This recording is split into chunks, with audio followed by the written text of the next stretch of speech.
Okay, welcome everyone. My name is Wietske, and I would like to welcome all of you to the Veritas Forum, which we normally host at TUE here in Eindhoven. But this time is different, it's online, but nonetheless we hope it will be an interesting evening. And it's called the Veritas Forum, and Veritas is Latin for truth. And we want to seek the truth together as we ask life's hardest questions and explore our deepest beliefs. And we've come tonight to consider how artificial intelligence and morality may coincide and what this means for us as humans. Our hope tonight is that this event serves as a starting point to explore and test our worldviews together. We would love if the TOE grew as a place where we could foster a culture of honest consideration and respect with people who hold different views. And if you're interested to have more and deeper conversations in response to tonight's forum, then our follow-up event next week on Monday might be something for you. And at the end of this evening, there will also be an opportunity to, in Google Forms, to let us know that you're interested in talking even further about this topic. Now I would like to take a moment to introduce our moderator for the evening, Tanja Ypma. Tanja has studied herself at the TUE as a biomedical engineer, and now she's working at a biotech company. And tonight she will be guiding the discussions and making sure there's interaction with you, our online audience.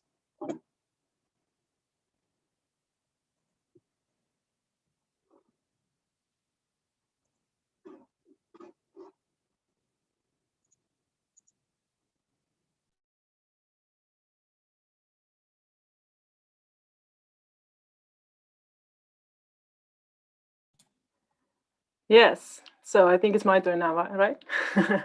Thank you very much for the introduction. And welcome to this online Veritas Forum. It's very nice to meet you virtually, so it's a bit weird to not see you in real life, but I hope you're enjoying yourself in your own comfortable room. And tonight we'll have a Veritas Forum about what if you can tell the difference, so about robots and in contrast to humans. So first I want to tell you a bit of what we're going to do this evening. So the program, as you can see, the speakers, Nigel and Vincent, will present their own opinion and information about the topic. And then we'll have a discussion about 3 topics, discussion questions. And then at the end, we'll have some room for discussion, some general questions. And at the end, Wietske will invite you again for a chat afterwards. And of course, during this Veritas Forum, we want your input as well. So you can go to menti.com. And when there is a question we want your input on, you can see the code from the Menti on the slides. And then you can put it into your menti.com and go to the slide, react on the question. So I can also have some input from you guys for the discussion. So please do. So the topic of this evening is what if you can tell the difference, developing robots the moral way. I think AI, artificial intelligence, is quite a hot topic of this last few years, and I think the speakers will agree with me. And more real-life applications are emerging. So, for example, the algorithms, self-learning algorithms, now all social media platforms are using. And this also brings some new concerns and some questions. I learned during my youth basic course at the TUE that the self-driving car was a super innovative way of taking a human task and developing an artificial intelligent machine for it. But then there's a lot of downsides to it as well, because if there's a traffic accident, who is responsible for it? Is the car responsible? Is a human responsible? And we as humans have more of a moral sense for this, and as well as more sense for emotions, while a self-driving car has not.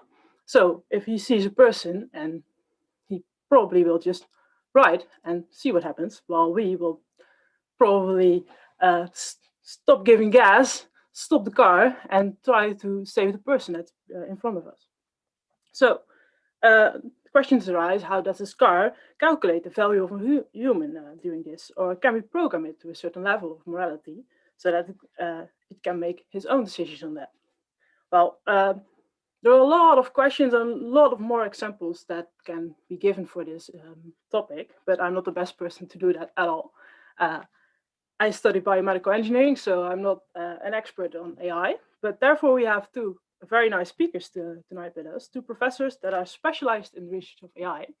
And so I want to welcome Nigel and Vincent, so Nigel Crook and Vincent Miller, to the presentation. And first, I want to give the floor to Nigel. And Nigel is a professor at the Oxford Brookes University, and he's a researcher in AI and robotics, and he loves to combine the theological perspective and his work in AI.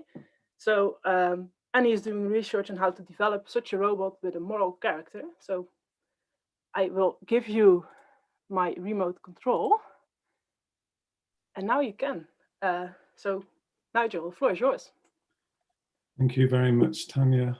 Just check that I've got control. I haven't quite got it yet. Yes. Yes, I have it now.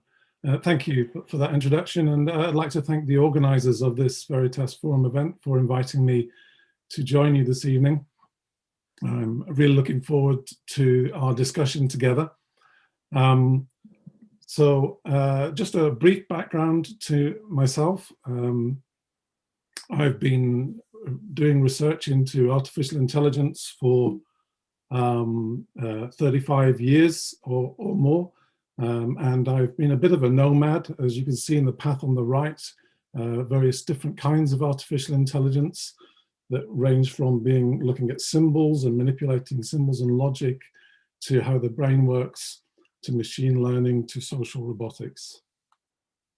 My personal journey, my faith journey, has also been a bit of a nomadic journey. I started out as a Catholic, born and raised a Catholic, became a Methodist in my early 20s, had a bit of a moral crisis partway through that journey, and then I became an Anglican. There's no connection, by the way, between me having a moral crisis and becoming an Anglican. And at some point on that journey, I started to reflect on my own moral development and got interested in character formation and moral development. And I came across a very influential person for me, Dallas Willard, who's a professor of philosophy, the University of Southern California. Really helped me to understand moral development, and particularly from a Christian perspective. And then 3 or 4 years ago, I decided to join my two interests together, my interest in social robotics and my interest in moral machines, and start to research those areas. Been asked to give a brief introduction to artificial intelligence. So for me, artificial intelligence is basically a collection of tools and techniques that allow us to build systems that can do things that would otherwise require intelligence on the part of a human being. The state of the art in artificial intelligence, as you may have heard, is increasing very rapidly in many areas. I've pulled out 3 areas particularly that I think have been noticed more than others. Image processing is one where we have now got machine learning techniques that can recognize objects in image, can recognize the actions that people perform in images, and that could even generate faces. In this image on the right of the 4 faces, I could ask you which of those 4 faces are computer generated. And you might have a hard time distinguishing between them. But in fact, all 4 of them are computer generated. They're not real images at all. That's the kind of level in which we're getting to in image processing. Natural language processing, so the use of artificial intelligence to process text or speech, language, spoken language, has also come on hugely in the last few years. And in the last 3 years, some of the systems that are being developed are showing some really extraordinarily good results. Some of the systems are being trained on the entire internet, basically, on all of the language that is available on the internet, and are providing very powerful tools for being able to manipulate language.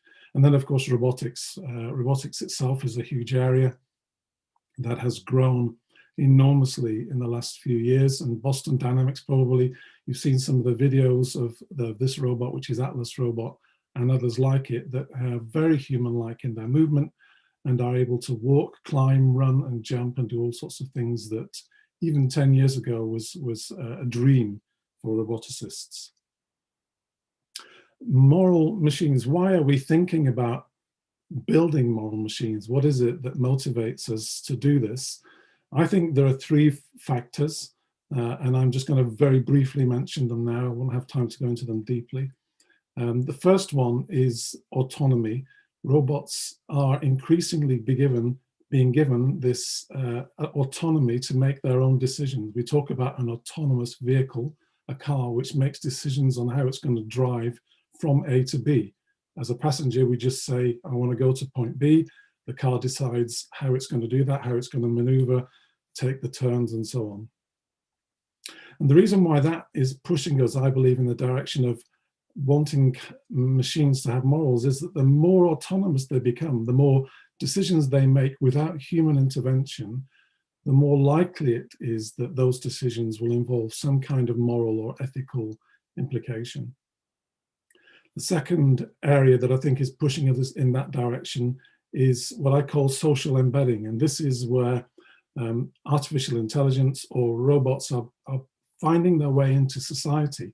We find them in our everyday lives. So, you have products like Siri or Alexa that you can talk to in your home, and you have an interaction with them on a social level in your home.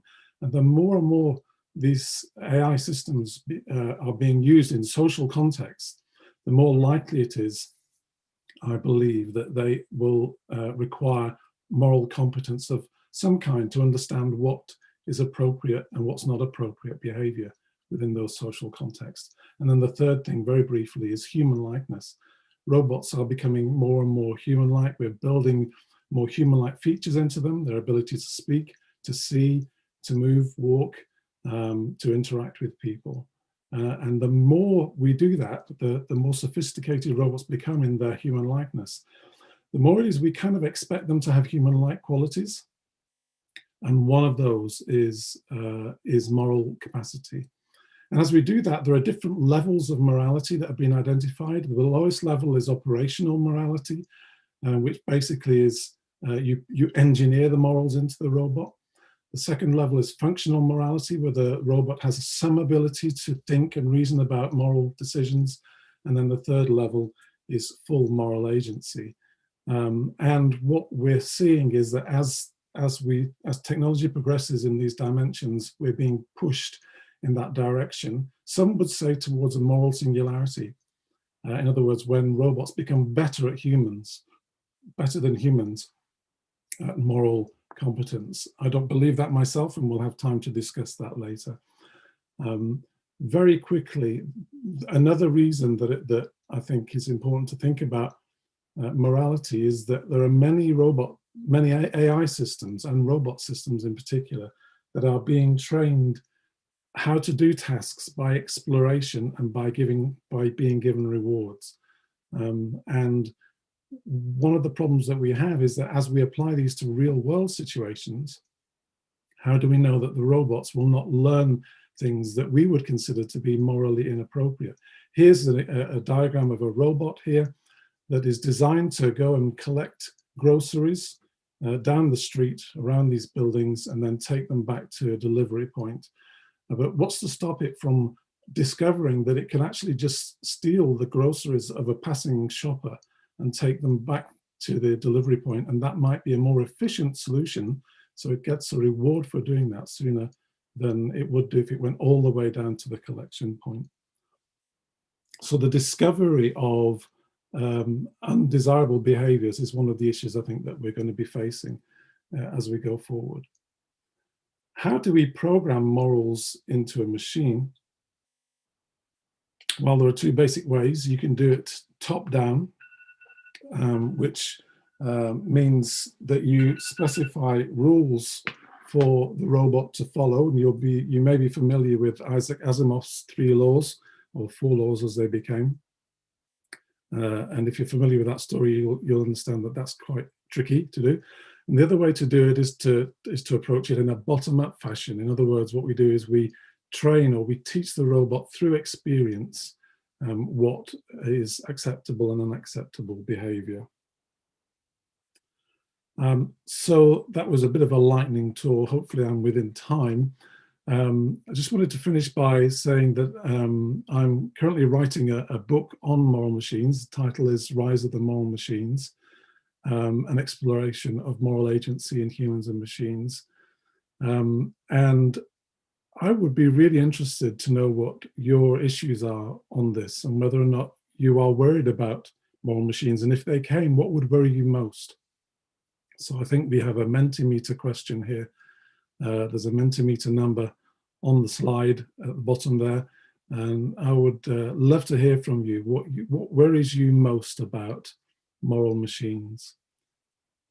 And I think at that point I'm going to hand over back to Tanja, or directly on to Vincent. Back to Tanja. Okay. Yes, back to me. Thank you. Yeah, so you can go to the Mentimeter now and add the number, and then you would see the question of Nigel, what worries you most about moral machines on the screen? And please ask anything you want, put it into the Mentimeter, and we can get back to it after a couple of seconds. And also, Nigel would really like to know more about what you guys are thinking to maybe incorporate some of those worries into the book. So please do. So then we will go to our next speaker, Vincent. And Vincent Miller is a professor in philosophy of technology at Eindhoven University of Technology. So maybe some of you have some courses from him. And he's also doing research on the more theoretical side and the ethics of particularly AI. So I will give the floor to you, Vincent. Okay, thank you. Let me see whether I can do my screen sharing game. Yes, I think now you should be seeing my first slide, right? Yes, we can. Great. Okay, excellent. Yeah, thanks for inviting me. It's interesting that you do that, and I like the fact that this is all student organized. That's really nice. I think one of the organizers was actually in one of my classes and was not sufficiently scared off by that experience, apparently. So I'll be giving a really quick overview of the field of ethics of AI and say something about moral robots. And perhaps, thankfully for you, what I will say is rather different from what Nigel says. So maybe that's an interesting starting point for discussion. So I've written a little survey of AI ethics in something called the Stanford Encyclopedia of Philosophy last year, in which I sort of provide an overview of what's going on in the field, what are the major issues, etc. And here's a super fast summary of that perception.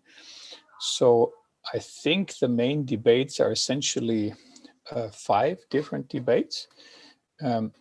One debate is about data. So there's also data ethics, which is really quite closely related. So it's essentially about access to data, primarily privacy, and about what people do with data, primarily manipulating other people into doing things. This is now a part of everyday life. So you get manipulated into clicking on stuff every day. And that's what a lot of the internet lives off. Then there's interesting discussions about what we call epistemology, in other words, what you can know. That was already mentioned to some extent by Nigel. So there is a problem about some AI technologies in the sense that they do things, but we don't know why they're doing what they're doing. And that, of course, can be a problem if they're taking important decisions. And that's called opacity. And they might do it for the wrong reasons. So they might be biased in some way. Particularly if they're trained on some kind of system that already has bias. The third area that we think is important here is robot ethics, so the relationship between humans and robots, particularly robots that do use AI, which most robots don't. So this involves things like automation, proper human-robot interaction, the autonomy of robots, and the results of that. Then there's quite a lot of philosophical discussion about various kinds of concepts, which is what we're going to do today, basically, about the concept of agency. And then there is the discussion about what's called the singularity or superintelligence. So this idea that perhaps robots will become smarter than humans and then take over the world. Because of course, the reason why humans are basically controlling planet Earth is that we are smarter than the other animals around. So if that stops to be the case, then things would change. So about robot ethics, there is something called machine ethics. The way I like to define that is that machine ethics is the ethics for the machines. So where the machine is the subject of the ethics. Usually, ethics is for humans. So it's the humans are the subjects, and we say the humans should do this or that with a machine, right? Maybe a fatal machine, I don't know, maybe a killing device in a military context, for example, right? But the ethics is for the humans then, not for the machines. In the machine ethics, the idea is that the ethics is for the device itself. There's a fairly long discussion about that. Jim Moore has written a very nice article in which he explains machine ethics. And he says that different kinds of levels of machine ethics, so ethical agents that have impact of some sort. So I guess an autopilot is a clear example of that sort, right? It has impact on the world. And he calls that an implicit ethical agent because an autopilot presumably has to have something, how it judges whether it's a good idea to fly this way or that way if it's in a plane. So it will implicitly evaluate that flying into the mountain is not good because people get killed. And then there are explicit agents that might actually do this intuitively. No, sorry. My son has different views on priorities. And so the explicit agents would actually calculate utility, and a full ethical agent would actually be responsible. So there is, I think, a real question whether there is really such a thing as machine ethics, properly speaking, or whether they're just well-constructed machines and not so well-constructed machines. And that really goes down to the question whether there are machines that are really moral agents. So this question can be sliced into two pieces. So there is the idea of the moral agent. So a moral agent is the kind of thing that is responsible for what they're doing. The traditional conditions for that is that the moral agent has to have phenomenal consciousness, as we call that. So it has to be able to have experiences, so feeling pain or thinking of something. And they have to be a person. So they have to be able to think about what they want to do, make choices, and have then responsibility for their actions because they can change their preferences. It's quite clear that we don't have artificial agents in that sense, right? They don't have phenomenal consciousness and they don't have the personhood features either. And we don't have no clue that we will have such agents. Then there is the less demanding notion of the moral patient. So a moral patient is the kind of thing that doesn't have responsibility itself, but towards which we have responsibility. So for example, a dog is a moral patient, right? So a dog can feel pain and therefore we have responsibility towards the dog.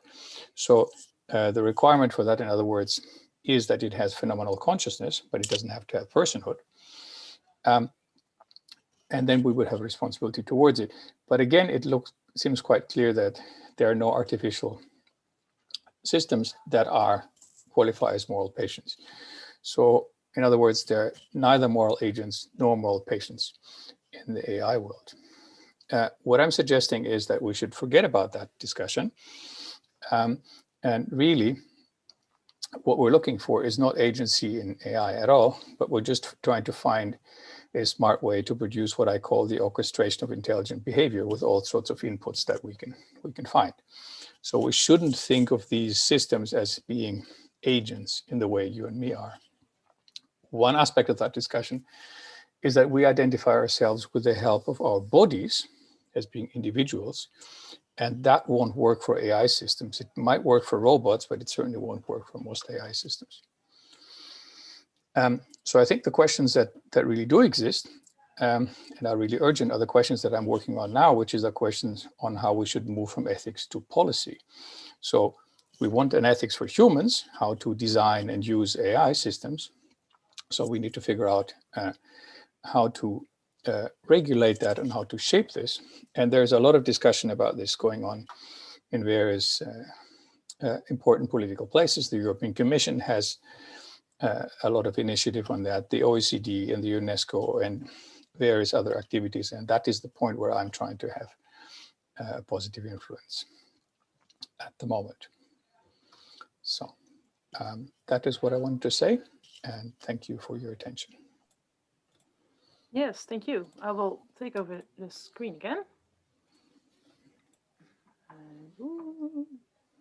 So we also have a question from Vincent, because he's also writing a book, and he's writing a book on can machines think? So I will click to the next slide on the Mentimeter, and then you can add your answers to that. Which questions would you want to be answered in that book, Can Machines Think? And maybe some nice results from the Mentimeter from Nigel's question. So what worries you the most about moral machines? And I think the most things that came up was that we as humans become too dependent on those moral machines. And therefore, we let them do their thing. And then the other question is that those moral machines can be morally biased. So a person decides what is moral, but maybe another person doesn't find that doesn't have the same standard in morality as that person do. So then there's a bit of a moral bias in the system itself. And also, I think one that came up quite often was that machines finding a better way to do that morality. So what Nigel was already explaining, like doing a robbery to get the grocery shopping more easily instead of going to the shop. So that machines find a better way to do their own morality in a more efficient way, but as humans, maybe we don't always choose for the most efficient way. And as we speak, I can also see some answers coming in from the book from Vincent. And let's see.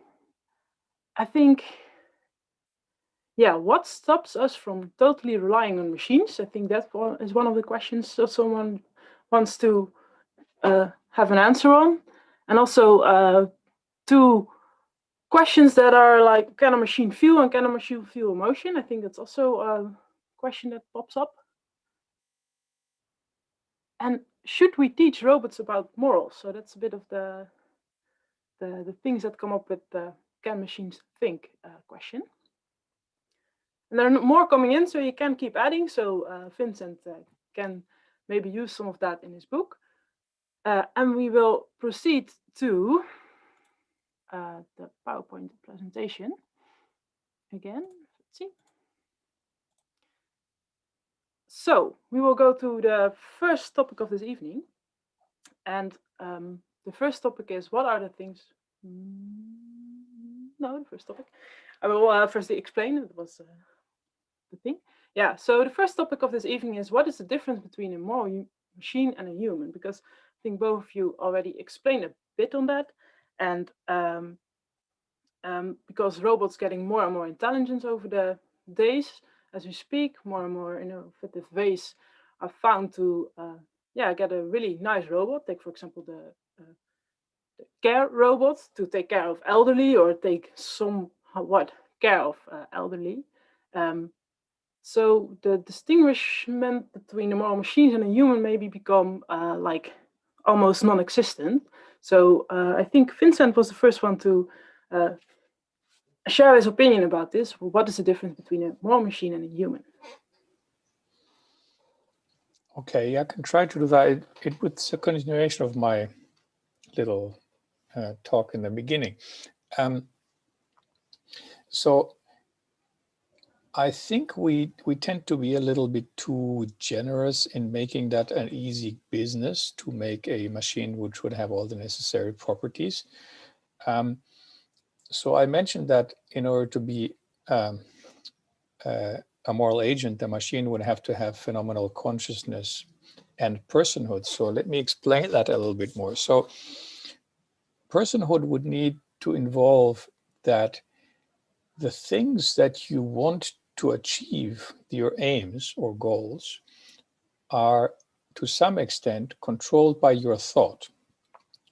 That is not the kind of thing that we do with machines now. We provide them with their aims, basically with a utility function, and say, this is the kind of parameter you should maximize, and that's it. The machine has no ability to say, oh, I'd rather not do that. So if you have a chess computer, for example, it will try to play very, very good chess. It will not come to the conclusion that I'm now playing against a child and crushing it in chess isn't really what is the best thing to do right now. It doesn't have that possibility to think again about its aims.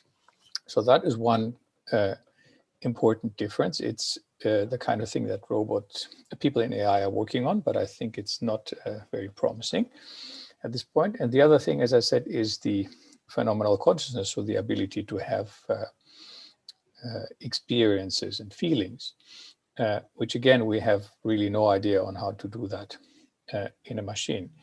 So it seems to me that even if we do have machines that behave in the same way as humans in some respect, we would still have to make a very significant difference as to what is going on inside, so to speak, and therefore the properties that this machine has.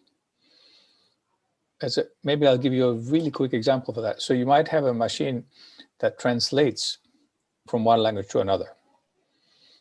Okay, but that doesn't show that the machine understands anything of what's being said. Yeah, makes sense. Yeah. Okay.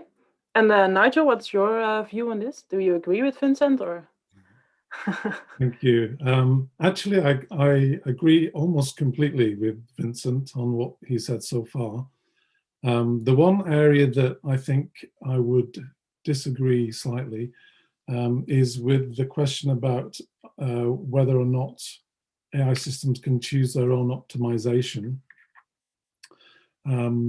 For an AI person, the issue boils down to what is driving the behavior of the machine, what are the goals that are driving the behavior of the machine, and the question that we've looked at a little bit is, can a robot or an AI system create novel goals for itself? Can it find ways of, can it find things that it would like to do that it wasn't originally programmed to do? And we haven't demonstrated this, but we believe that there is a way of doing that. If you think about a goal as being a situation in the world, a state of affairs in the world that the robot wants to achieve, and the question is whether or not it can imagine, and I'm using imaginary quotes, whether or not it can come up with a state of affairs in the world that it could try to achieve and satisfy through its actions. So I think that's really the only point in which I would disagree. I agree that the key question is, can machines be moral agents? And I think it depends on what you define by moral agents. Actually, some people define it as just the capacity to act according to moral standards. And if you have a very weak definition of moral agency like that, then I think, we can make robots behave according to moral standards. They can do that. It's not what I would call moral agency, but some people might do.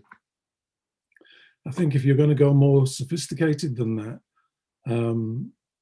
I think things like altruism and discerning right from wrong, you could code a robot to reason about situations. So in a sense, they could come up with a discernment of what might be right, what might be wrong. If that's your definition of moral agency, then maybe we could go some way towards that.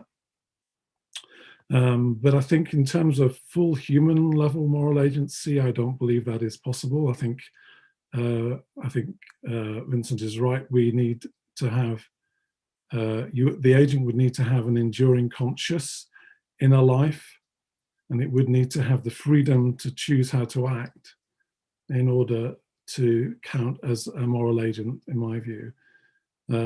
If I may just sort of for a moment take a theological view on it as well, I think that pushes moral agency out of reach even further. The Christian perspective is that morality is centered on personhood, and as Vincent already mentioned, that is important, but particularly on relationship, and an individual's relationship to God and to other people is the primary focus of Christian moral living. You know, our relationship with God is deeply personal and intimate, and you know, how could a robot engage in that? So I think that from a faith point of view, I don't think robots will ever come close to that kind of level of moral agency.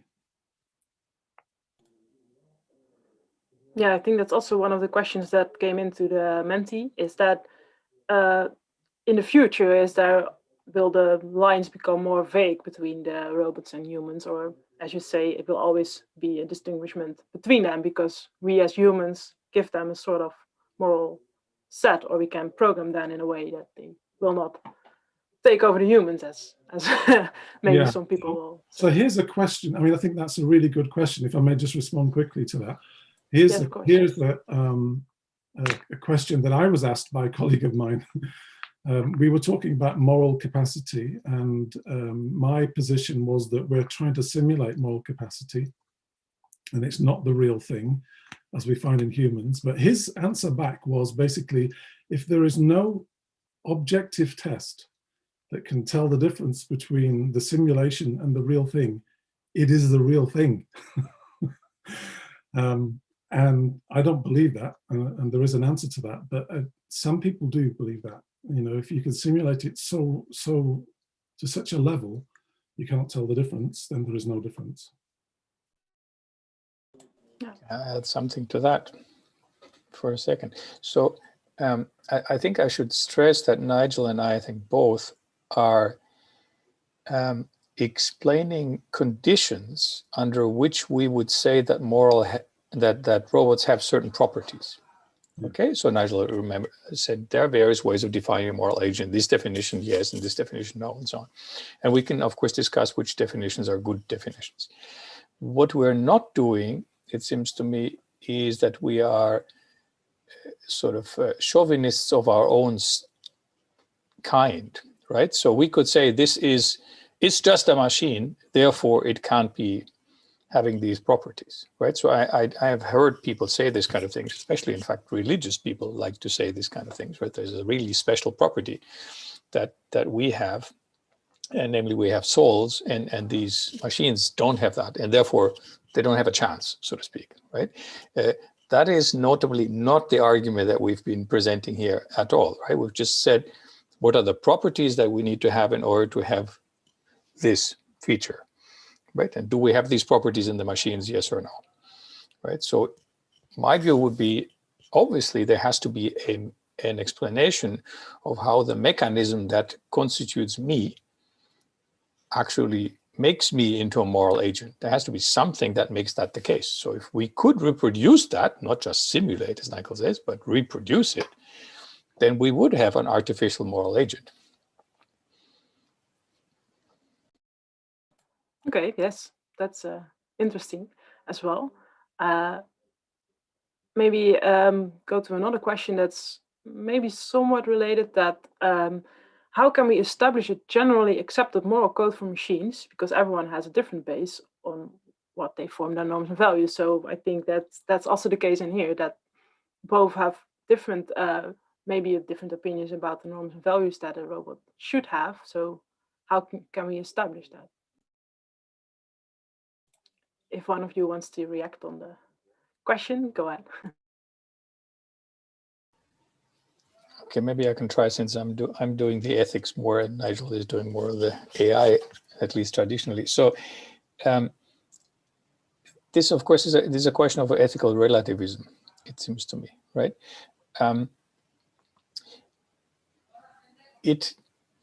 There are many things to be said about this. One thing is that even if ethical relativism is true, it doesn't mean that there is no truth in ethics.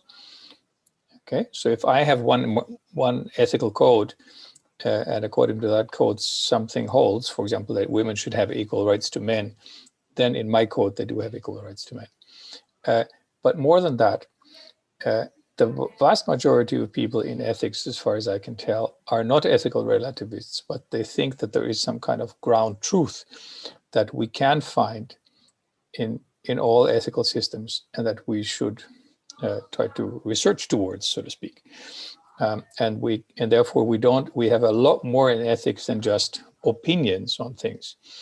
To use an example that I've used in classes sometimes is we all agree that we should pay respect to the dead. The difference is how we do that, right? So whether we bury them or we burn their bodies or we have this ceremony or that ceremony or whatever, but we all agree that respectful behavior towards dead humans is very important. We don't treat dead humans as rubbish, right? So there is a universal agreement actually on those things. One should not underestimate the importance of that. Yeah, Nigel, you have something? Yeah. Just thank you. Just come in on that. Thank you. Yeah. So I think that there's this discussion about objective versus relative morality is an interesting one. I think probably for most of my adult life, I've believed in objective morality because I believe in God, right? So there's a God, so there must be an objective truth about morality. But actually, over the last 3 or 4 years, my position has started to change on that. And when I come to look at my faith through the lens of what I'm doing in the work with AI and the different sort of ethical positions, to me, it's more of a relative position, because our understanding of morality, in fact, as a Christian, my definition of morality comes from God. It's his perspective. It's not a perspective that's in the universe, independent of God. It's not in the atoms. It's not in the particles that make up the universe. It's in God, and God is a person, a social being who interacts with people, and he is the creator of the universe. That's my belief. And he does set the standard in terms of morals, but for me that's still relative. It's relative to him, and it's not objective morality as I would understand it. Okay. Yes, thank you. I think very clear, and we have to go to the next topic. So shortly, I think that you both agree that there is clearly a difference between the moral machine and the humans, but that how moral a machine can be is quite a difficult way to like pinpoint. So yeah, really interesting. And I think hopefully the next topic does, I think, kind of overlap with this one. I will share my presentation again. So the second topic is more about if robots become more similar to humans, or maybe do more similar tasks as humans can do, we as humans also gonna have more emotions regarding robots. For example, Siri. I think I heard some stories that people fall in love with Siri because that was the one that always talks back to them and always responds to them. So then you have a sort of a human way to look at a robot. And also, if you can like develop robots that can do certain tasks for us, maybe we can use them to do the dirty work for us. So do like tasks we as humans don't want to do, and then develop a robot for it to do. But that gives also a new layer of complexity, because I think then is it ethically justified to do that, make a robot to do our dirty work, or use robots without their consent? So the question is it time to give robots rights somehow? And I think Nigel will get the floor first. So, thank you, Tanya. Yeah, I mean, the short answer for me is no. I suppose I ought to say a little bit more than that, but it's interesting that I don't know if if everybody's aware of where the term robot comes from. It was first used actually in a Czech play, and it was used to describe human-like machines in a factory. And the word from the Old Slavonic is slave. It means slave. Robota means slave. So the actual name we use to describe these machines originates from the concept of a slave. Do they have rights? Well, humans and animals have rights because they have intrinsic value, and they have intrinsic value within a created order. And robots are in a different category. They are machinery, they're tools, they're software. And we may need to handle them with care, and we may need to look after them, but that doesn't mean that they have rights. But there's one caveat to this, I think, and that is how we treat robots can sometimes be translated into how we treat people. You may have seen some of the videos from the company Boston Dynamics, who produce these remarkable humanoid robots. And one of those videos shows a guy with a big stick poking a robot, knocking it backwards, and it staggers backwards and recovers. In the end, he pushes it on its face. And basically what they're doing is just showing how remarkably resilient their robots are. But it's very human-like in how it moves, and it staggers and falls, and the way it gets up. And actually there was an outcry when that was broadcast on YouTube. People objected to it because it looked like cruelty to the robot. I don't believe it was cruelty to the robot, but I do believe that there's a risk here. That the way we treat machines, especially if they're human-like machines in some way, could translate to how we treat and regard other people. And that would be, for me, a huge mistake.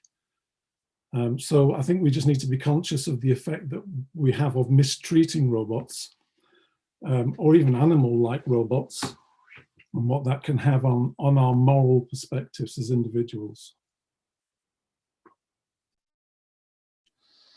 Yeah, thanks, Nigel. I would like to underline your last point. I think that's pretty much universally recognized now as a concern, which is not, of course, a concern for the robot itself, but it is a concern for what it does to the character of the human. And I think that applies to other inanimate objects too. If you see a little child that sort of rips apart a toy animal of some sort, you will think that maybe there's something at odds here.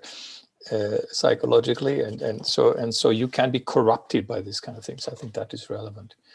Otherwise, it seems to me quite clear that yes, robots are not what we call moral patients. In other words, things that do have that do deserve our that do produce responsibility in us, and that is exactly why we do use them for the so-called DDD tasks, that the dull, dirty, and dangerous tasks. That is the point of it. We do want machines to do these things which we don't want humans to do.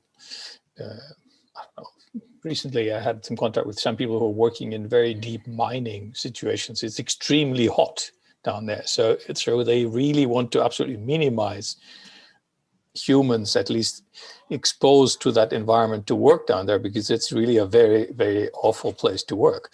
And so they want to automate that as far as they really can. That seems like a perfectly reasonable thing to do. And it's not harming the robots, evidently, if it's very hot.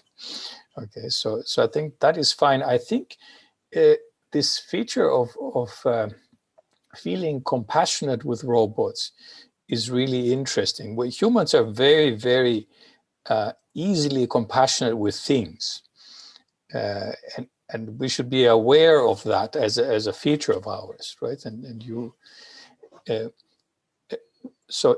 be careful when you are compassionate with something that means it has value. It doesn't necessarily have value. We just very easily do this. Another thing is that we might attribute value to an object because it is someone's object or it's connected with someone, right? So if you are having a robotic avatar, let's say, and I hit it over the head, it is also in a sense hitting you because it's your avatar, right? So that affiliation with objects is of course something that we know, but it's not new. I mean, people have that with cars, right? If you kick someone's car, you might get in trouble with the owner. And that's not because the car feels pain, right? Yeah, I think so. Yeah, I see it myself as well. I have the Google Smart Home in my home, and sometimes you get lost in that it reacts quite well, and then all of a sudden it has an error or says something really weird, and then oh yeah, no, it's it's kind of weird to feel so comfortable around a robot answering your question. But yeah, I can see that. Maybe and you start to care for it.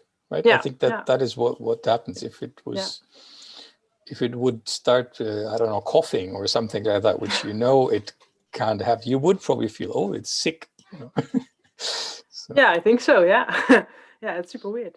And then it's only a speaker, so I can imagine if it's having like a face or maybe somewhat similar things to humans, that Sure. it's super hard to. Lots of video gaming, of course, relies on that thing, right? That you start developing compassion for things on a screen. Yeah. Right. In fact, I do have compassion for things on a screen right now. It's just that I actually believe that there are humans behind it, but that could be fake. So. Yeah, that's true.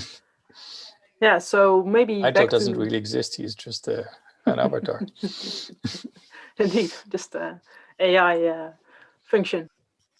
Yeah, maybe. So I think you both agree on that it's not the time to give robots rights because they are not really a thing. We can feel passionate for it, but it's not having its own conscience. It's not a living animal or a living human, so to speak. And maybe a question from the Menti that is related to this. What separates a robot from humans that are unconscious or brain dead from a moral point of view? Can we compare that? I think that does depend on your perspective of humans quite a bit and your worldview. I think from my point of view, the human has a spirit and a soul. And for me, that is the definition of part of what's of value of a human being, not all of it, but part of it. And they're capable of being in relation to God, whether they're unconscious to the rest of the world or not. But yeah, I mean, I think that's probably where I would come from. I don't know if Vincent has a different perspective, probably does. Oh, I think that's fine. This is something we usually call human dignity. And we assume that humans have that feature irrespective, just qua members of the species. That is an interesting discussion, right? Whether, how should that be possible? But somehow we assume that qua member of a species, someone has properties that are not the same as some other animal that has the same features, but is not a member of the species. In some cases, I think that's really hard to defend, right? We now do think it's okay to eat pigs, or at least many people think it's okay to eat pigs, even though we know perfectly well that they do suffer when we kill, the way we rear them, first of all, but also when they get killed. So it is really dubious to see whether that makes sense. And of course, that is what Peter Singer and other people call that speciesism, right? So it's basically the kind of thing where you say, oh, you're not like us, and therefore you're not worth very much, which of course we know is a very dangerous strategy to use, right? You're not like us, therefore you don't have rights. Yeah, we've seen some awful crimes in the history of humanity on the basis of that kind of slogan. Yeah, that's definitely true. Yeah, clear. another question: could you compare robots to some smaller animals, for example, a mouse that we are already like testing a lot of things on? So, can you compare a robot to a bit of the same level as that one, or is that also out of view? Well, I don't. That's a good one. I'm not sure I would go as complex as a mouse. Mouse is quite a complex creature. Maybe a slug. I might push for a slug. The thing is that robots and AI that powers the intelligence part of robots is very good at doing a very narrow number of things, right? So beating the world chess champion, Garry Kasparov, and beating the world Go champion.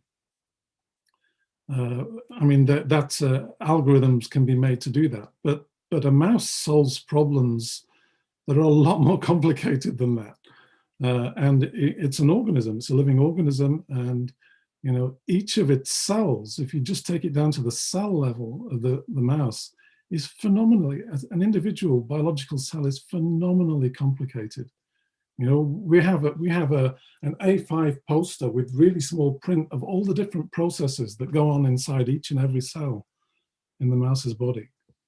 So when you get to that level of complexity, you know, I think we're a long, long way from that. So I think I would pitch for a slug. Good. I have nothing to add to that. Yes, good. Thanks. I see also for the audience, I see some questions coming in that maybe not completely related, so I will save them for the last part of this forum. Then we have some more general discussion, so then I will come back to those. So if you think, oh, she's not answering my question, we'll come back to you later. I think it's time to go to the third topic. So that's the last topic before we go to more general discussion on the questions you have at home. So our last topic of the evening is more about intelligent robots and more intelligent AI algorithms. So is it possible that an AI is capable of exceeding human intelligence? So, and this also raises the question, if that's possible, what is our position as humans? And I think it already covers a bit of what you said before, that yeah, humans are definitely above a robot for now. But do you think that maybe not robots, but like artificial intelligence is in some way capable to exceed the human intelligence? And I think, Vincent, you're the first one to react on this. Yeah, okay. So there's two questions here, right? One question is this possible? And the other question is, if it were possible, what would follow from it? And I think there's really a third question, which is it not only is it possible, but is it sort of foreseeable that we could pull it off?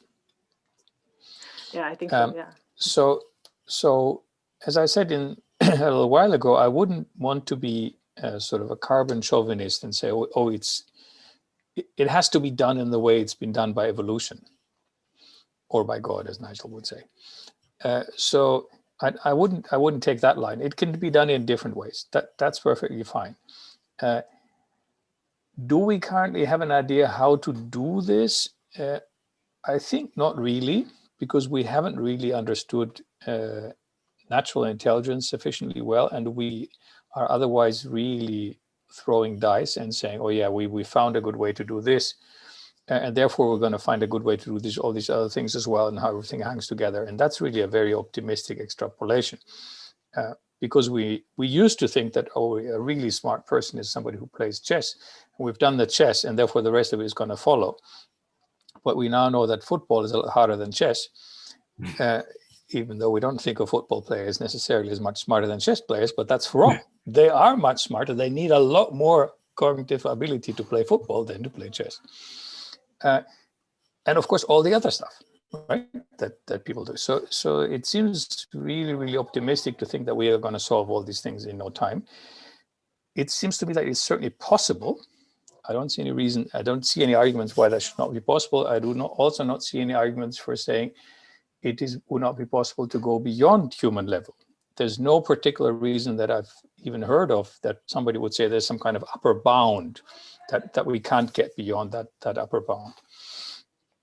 And of course, we can imagine beings that are significantly smarter than us, and theologists believe that they can even imagine beings that are infinitely smarter than us, right? So that seems to be perfectly conceivable. So what would happen if that were to actually occur? In other words, what's called the singularity, the idea that the machines, so to speak, become smarter than us. And then, of course, the development of the smarter machines would also be a matter for the machines, and they would become smarter, etc. Well, that would, it seemed to me, yes, would lead to humans losing control on planet Earth. And it therefore is rightly called a singularity. It would be an absolutely historically changing moment if that were to occur. And it might very well spell the end of the human race, which may or may not be a good thing in those circumstances.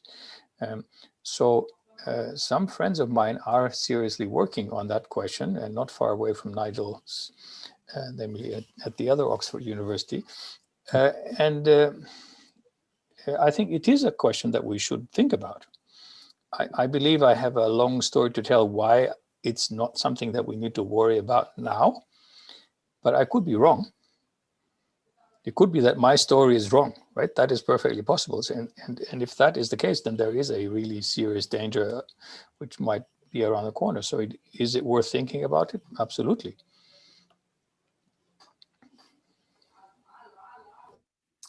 Okay, good, thank you. I think this is the point at which Vincent and I diverge, and I take a different view. I don't believe in what they call the technical singularity, where this is the point, as Vincent says, the machine becomes more intelligent than the humans, generally more intelligent. When we're saying about all our cognitive abilities, not just in one specific area. And I'll try and briefly outline why I think that is the case.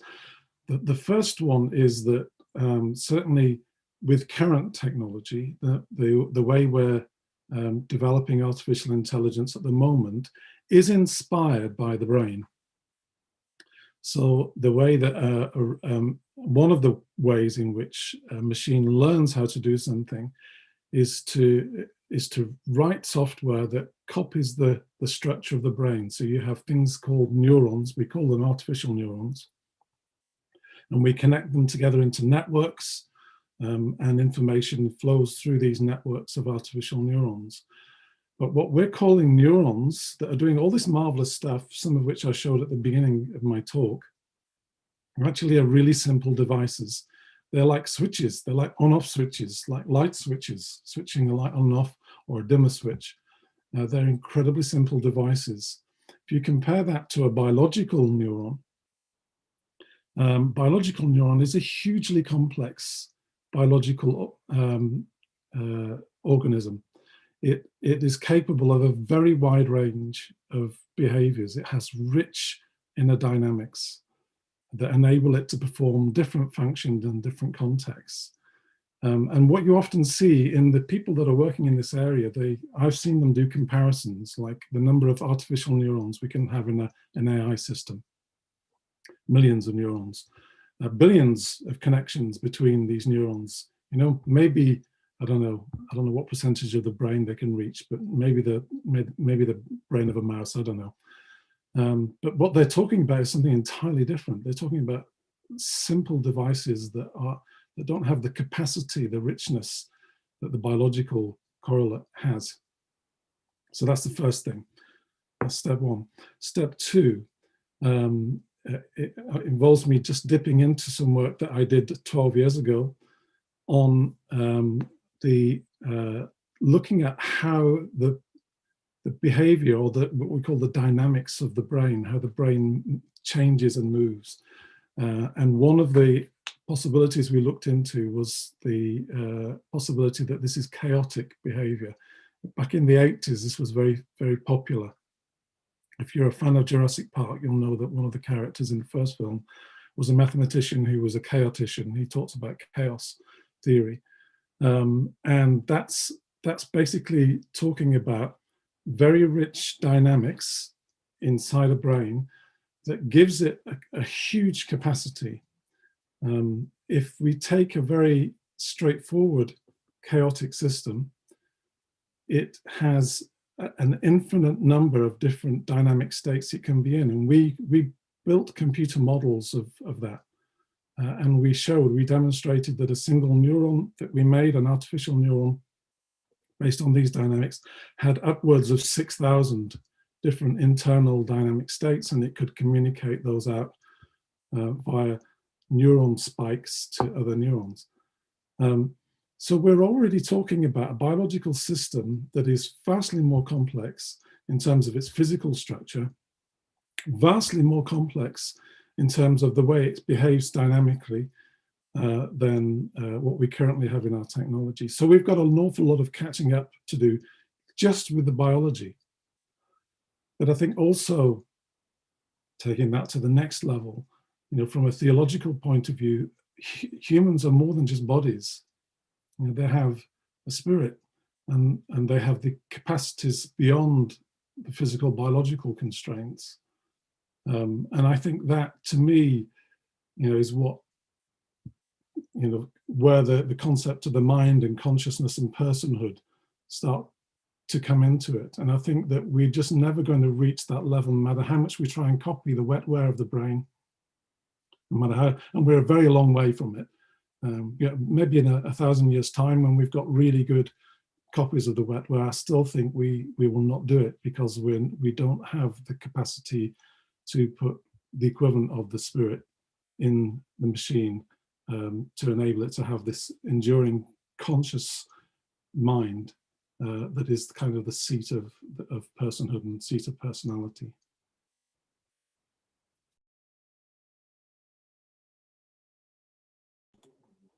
Yeah, thank you. I think I saw a question coming in that is, the same as what you were just talking about, Nigel. So neurons are so much more complex, but does it matter if the singularity takes 50 years or maybe 500 years? It will happen before the end of the universe. So it's a bit of a statement in a question as well, I see.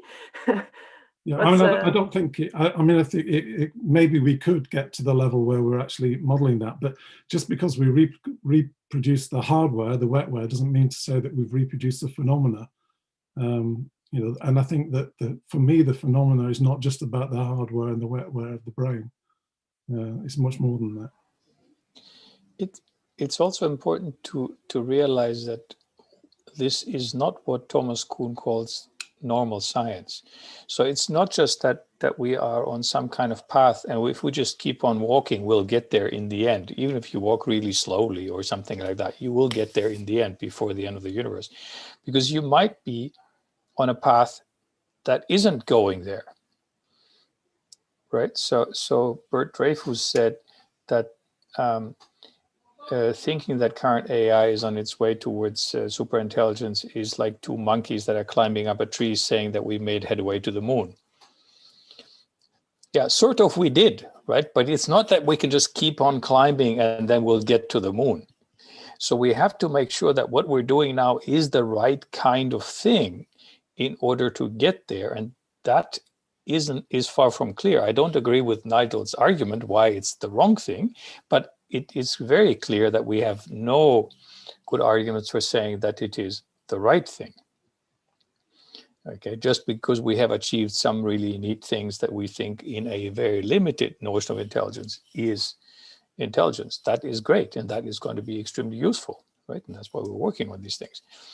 But it's not at all clear that we can just sort of go on and we'll get there in the end. Some things might not work out. I mean, it turned out that there are limits to, I don't know, the size of airplanes, right? We can't make them as larger and larger, right? They won't fly at some point because the weight for making the construction will be too high. So we have to stop it. It's actually quite soon that we stopped, right? So there is an interesting question whether you can extrapolate what we're doing now towards, oh yeah, we'll just go on or not. But to some extent, I think it's fair to say that that's an open question, right? I mean, there are people speculating in this way or in that way, and we have reasons to think this or that, but we don't really know, right? And that's of course why this is an interesting question. Indeed, yeah. Yeah, it's also the same with biology. For more my background, of course, that in biology it's also still evolving. So if we want to keep up with biology, it's maybe not even possible because we every year more molecules are developed or maybe found in the body. So then, if that's already so complex, keeping up with the technology with more and more being found is also quite hard.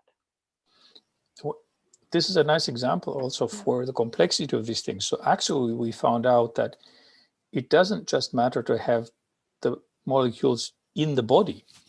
You also need all these other things that live in the body and on the body in order to have that thing working. So we need a lot more context for that to work. So intelligence is like that too. We now discover that we need quite a lot for actually to be intelligent beings. So we've talked a lot about the body in the last 30 years or so. And we now think that the natural environment and the social environment is also going to be part of the story, right? If you would take me as a newborn and put me in some kind of jungle environment, I would of course not start developing speech or writing or computers or anything like that, right? So the fact that we have these things now is the result of our traditions in the human civilization. And not just that one person is particularly smart and managed to develop this. No, that's not the case. It's this one person in this gigantic complex context that we're in. So all of that is needed, apparently. Yeah, indeed. Yeah, I think also one of the questions was how can you be so sure that the consciousness is not only the physical brain, so that it's indeed more the environment as well, and a lot more complex than we maybe thought it would be. Yeah, the difference between Nigel and my view, presumably, is that I would say there has to be physics, right? There isn't anything more than that. Okay, so whereas presumably a theist would say that it may well be that there is physics and then there is something else, and we don't have control over that something else, right? And of course, if that's the case, then in some way we have to throw up our hands and say we can't do that, right? We just have to wait for the divine spark to be added from somewhere else. We can't do that bit in the engineering. I think I would just clarify that a little bit and say, yeah, because I'm speculating about your position. That's not fair. No, it's okay. And just say that from my perspective, if I understand the Bible's perspective on this as well, is that heaven, what we would call heaven and earth, are an integrated reality. I mean, Greek philosophy we've suffered a lot from this distinction between the spiritual and the physical. And that was a distinction that was introduced in the Christian faith by St. Augustine, I believe, who merged Greek philosophy, Greek thinking about the spiritual and the physical being entirely separate. Originally, in biblical times, this was not seen to be an issue, that the spiritual and the physical were interconnected in a quite a deep way. So that's I just think that clarifies it from my point of view, that we're not talking about separation, two separate things, that is one happening here, and they're not connected to each other. Yeah, thanks. So maybe another question from the Mentimeter that was a bit more related to the question. So what if assuming singularity is possible, what would be the advantage of doing so, and does it weigh out the disadvantages? And I think another question as well was, can it be also a disadvantage that those machines are way more advanced, or that they get better and better over time? Maybe I can make a meta comment on that one. I find it really interesting that people are so interested in that. So, and of course, that's not just today. That is, generally speaking, something that happens. I think it scares us. basically. So I think, we are used to, as I said, to the humans being basically in control on planet Earth because we are the smartest. Right? We're not the fastest, the strongest. No, the only property we have is this. And so we've suffered all these humiliations that, we thought we were at the center of the universe, and that doesn't seem to be true. And then we thought that we are the crown of creation, and that again doesn't seem to be true. And it's all very annoying. And now we have this one thing that we're left with, and sort of that's the thing. We are the smartest. And so this is the one thing that we're really scared of. And I've caught myself using that kind of arguments of saying it can't really be true, can it? Well, of course, that's nonsense. Of course, it can be true, right? But it's interesting that we find that so fascinating and scary at the same time, which also motivates people to say, "Oh, it's really something new." And when I did work with Nick Bostrom in his institute, Future of Humanity Institute in Oxford, for a couple of years, I was stunned about the journalistic interest that this work generated. I thought, in philosophy, we usually work in our own little things and nobody gives a damn. That is the normal situation, right? and suddenly we get interviews, people from the Times and so on, asking us, what is your opinion about something? And that's a really new thing. Because there's a deep human worry going on here, right? It is, I think, essentially a religious worry that is playing in here. What is our role in the universe, and is there something more to it? And that worry is still with us. And so I find it really interesting that it sort of bothers people so much. So not an answer, it's just a meta comment, sorry. Yeah, no, I agree with that. I mean, the technical singularity sells books and papers, which is why more and more is being written about it, because it grabs people's attention. And as you're right, I think it does touch onto people's fears. And then the whole movie industry, in terms of sci-fi and Terminator and all that, which is predicated on this worry that machines are going to become smarter and stronger than people and take over the world. It's actually not a new theme. So I mentioned about the origins of the word robot. Actually, that was developed by Karl Pacheka. I can't remember how you say it. That's it. I think it's Čapek. In his universal robot machines, UR. Yeah, Rossum's universal robots, and it goes badly wrong. They get consciousness. It's exactly like in the Bible. You get the women interfering. Very bad idea. And the women, what does she do? She gives the robots consciousness, and then they say, "Oh, we're suppressed here," and they start a revolution, and they start killing everybody. And that's the theme. That's the plot. The formula for almost every bad robot movie that you see. So it does touch into those fears that we have, that machines will overtake.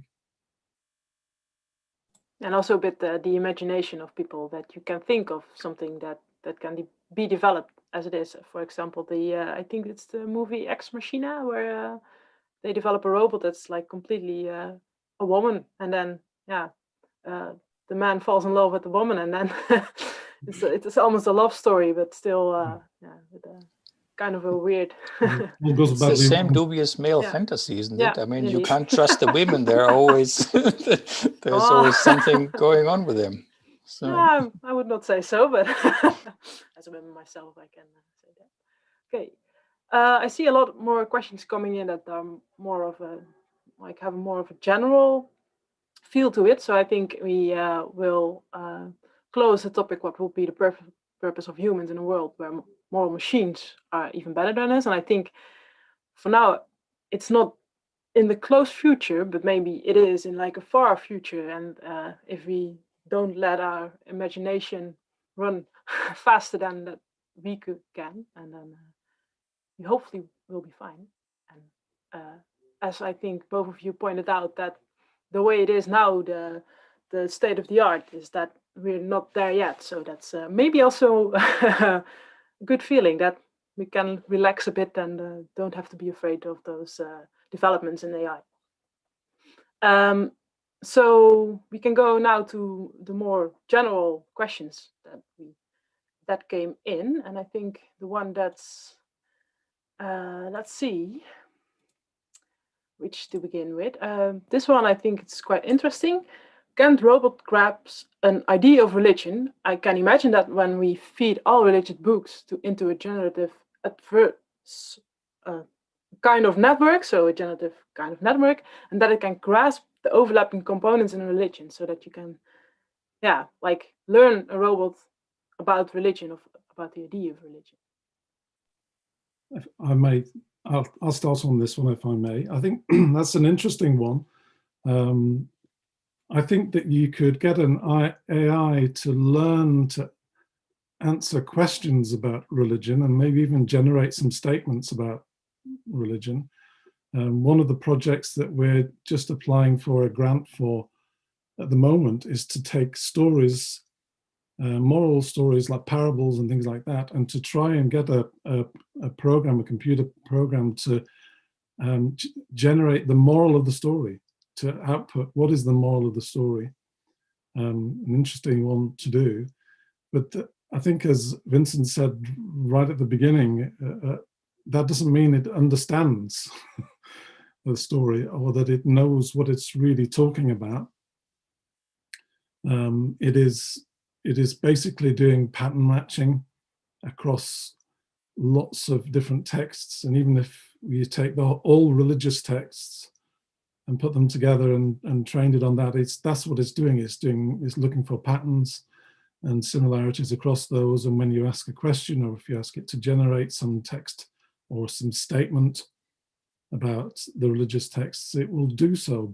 And it may even be convincing, but it's not, in my view, understanding what it's doing in the same way that we would understand if we read all those texts and we then started to put together our knowledge across the different religious traditions. I think robot religion is an interesting notion.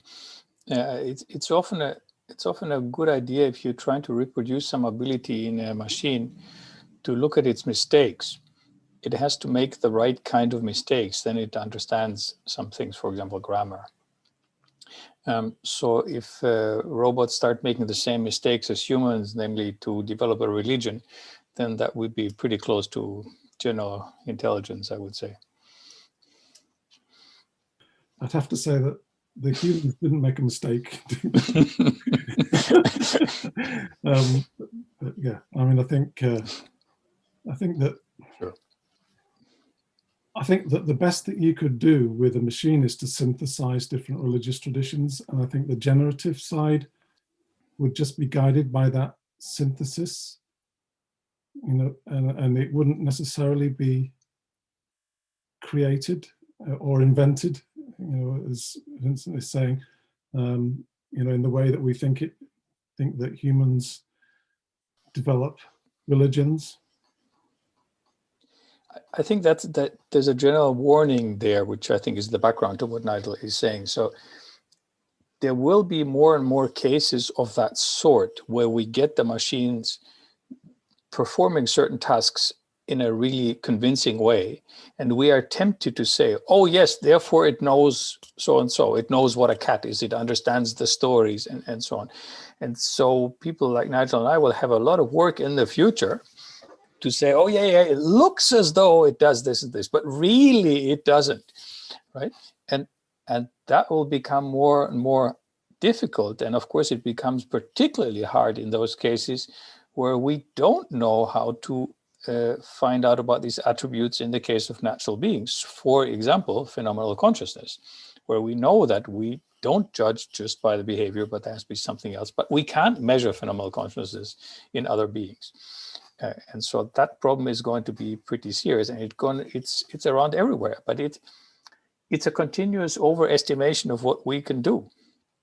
Right? I remember that I think it was about 2.5 years ago in the summer. I presented a talk at a summer school for computer science people about the problems of autonomous driving, and there was a person there who came from California and was really outraged at my talk and said, you don't know the first thing about this whole story, because these things are driving around in California. We have them already. What are you talking about that there are problems in developing this kind of stuff? I think that's exactly, and of course, that wasn't true because yes, of course they're driving around, but they're driving around in very specified circumstances and with people next to them, etc. So we do this all the time. We look at the superficial behavior and say, oh yes, this thing drives and therefore it's fine. But that's like, teaching me a sentence in Chinese. I can say that sentence in Chinese. If I try hard, I can say it reasonably convincingly maybe and say, oh yeah, therefore Vincent speaks Chinese. Right? Yeah, maybe, but maybe not. And I think that problem is going to be with us in many cases. How to interpret what we see. Is that the real thing? Is it a fully complex behavior, or is it just a specific task that this machine is good at? Yeah, good example of the Chinese. It's indeed a nice one. Maybe another question that's somewhat related is the following. Is it moral to continue the science behind deepfakes, so creating something that's really like convincing? Should it be made possible when it can be used for terrorism or other misuse? So it's also a bit of the concern of misusing the AI and stuff. Yeah, I mean, I think there is a real issue here that we do have to address, and I don't think we're even beginning to address it. I mean, most people probably seen the YouTube video depicting, I can't remember the guy's name, from Mission Impossible, doing a magic trick.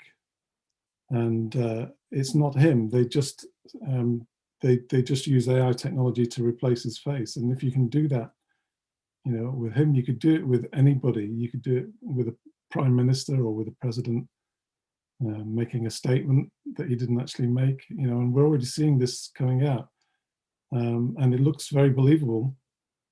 So I think that one of the consequences of that is that we will believe less and less what we see. I think we will believe less and less things that we believed before. So video of an event happening, I can see the time where we just don't trust it because it can be a deep fake. Somebody could have made it up. Where that will lead us to, I mean, we're going to have to rethink about how we engage with the world, how we share news with each other. Are there trusted news sources that we would turn to for what we hope is a realistic interpretation, presentation of events in the world, or not? I don't know. Yeah, I think these are definitely problems. I wonder how serious they are. They seem to be a little bit like problems we've seen in the past. So we used to have photographs, and then there were ways of making fake photographs, and then there were ways of making computer-generated photographs, and we don't really trust the photograph anymore. So if you do have a photograph with me and some fascist shaking hands or something like that, you might say, well, yes, that may prove that I shook hands with this person, or may not prove that. And there may be technical tricks to try and find out whether this really is a photo or is a computer generated one. And then technical counter tricks to try and subvert that. It's sort of a typical thief and police kind of game that always happens. So I am not sure what the result of that is with the deep fakes, whether there is anything new going on, or whether it's just a continuation of that game, so to speak, or whether it is, so to speak, the end of that game, right? So there's really nothing we can trust anymore, strictly speaking. And I suspect that in the digital world, it's already the case that there is nothing we can trust anymore, right? So it is already the case that you can make a video in which I say whatever you want me to say. That's not particularly hard, I think. I mean, I think a decent undergraduate at TUE can pull that off, and therefore, just that won't work. So there must be more systems of trust that will be used socially to support the evidence, and that you will say, well, it was not just on some YouTube page, it was actually in a reasonable newspaper or something like that. But where that is going, I don't know, and that is very interesting. So Nigel and I, of course, grew up with sort of names, and we will say, you know, this is likely to be kind of reliable because it was in the Times, or you know, or in something that we can recognize. Yep. And I still do that to some extent, right? I still basically read the same newspapers that I used to read when I was a student. They're now on a screen, Yeah. but they're basically the same kind of thing. So I think, yeah, it's probably okay. But that is obviously dissolving. And I can see from my students that they don't really make the difference between this source and this source. And I think that is a real political problem. And it's already happening in the case of Donald Trump, for example. Right. So there's a very famous Princeton philosopher who wrote a book with the rather unacademic title On Bullshit. And it's Harry Frankfurt is his name. And I think there is a real threat that people will start making no difference between stories that people tell and the truth. And people like Trump are exploiting exactly that. They say, my story is as good as anybody else's story. I'm just pushing my story. There is no such thing as a ground truth. Right. So I had more people at my inauguration than Obama, period. Right. So because I said so. And if that, I think, is a really interesting question. If that is dissolving, then yes, we are in much more serious social trouble. Yeah. Okay. Then we, yeah. Thank you very much. We have to, I think time is up, so I will shortly recap what we discussed about. So thank you very much, Vincent and Nigel, for this interesting views on AI. And I think a lot of food for thought for all of us, for me as well. So thanks a lot for your answers. Thanks a lot for the discussion. And also thanks a lot for the audience for asking those questions to us. So maybe shortly recap that we talked about AI and that we for now don't want to give like robots rights, or we don't think the robots will exceed us in the like upcoming few years, but maybe in the far future, maybe we'll not even be alive by then. So we don't have to worry about that kind of robots that take over the world for now. But the AI, for example, with the deepfakes is maybe more worrisome to think about. So with that, I want to end this evening. I want to give the word to Wietske again. I will shortly. Yeah. Yes. I think everyone can see the slides again. Yes, we can. Thank you. I also hope you all enjoyed tonight's discussion and indeed got some new food for thought. And as the forum committee, we hope that every Veritas forum we host is relevant, respectful, engaging, and thought-provoking. And we need your help for that. So we would really appreciate it if you would fill in the Google Forms, which now will be sent in the YouTube chat, to give feedback on this. And you can mention good things, but also things that can be improved or better for next time. And additionally, we would like to give you the opportunity to let this team get some more thought during the follow-up event, which is next week on Monday evening again at the 29 March. And in this follow-up event, we will discuss questions which you are still interested in and talk in smaller groups more on this topic. And you can indicate in the Google Forms that you're interested in this. And if you do so, we will also make sure you get something to drink and something to snack during this follow-up event. And I also have some last announcements. First, I'd like to welcome you already to our next forum. Stay tuned on our socials, like Instagram and Facebook, in order to see when this will happen. And second, I would like to invite everyone to continue this conversation after the live stream ends. And there will be a nice chat afterwards at Gather Town. Also, a link for this will be sent in the chat. And here you can easily have a chat to one another about the evening in a nice atmosphere. In small groups, you can just talk some more and ask each other questions. And finally, I want to thank Tanja, Vincent, and Nigel for their time, insights, and wisdom this evening.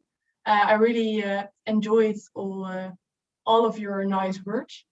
And we will also want to thank Stefan and Ichthys for sponsoring this and making sure that this could happen.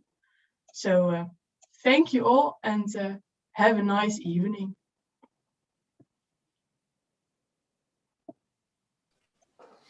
Yeah, thank you as well for the nice discussion and the great questions. These are very good questions. Thank you. Yeah, thank you. Yeah, very good.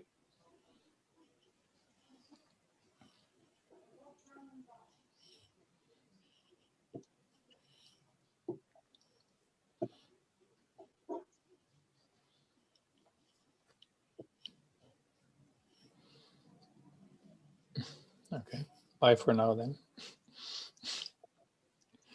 Bye. Bye.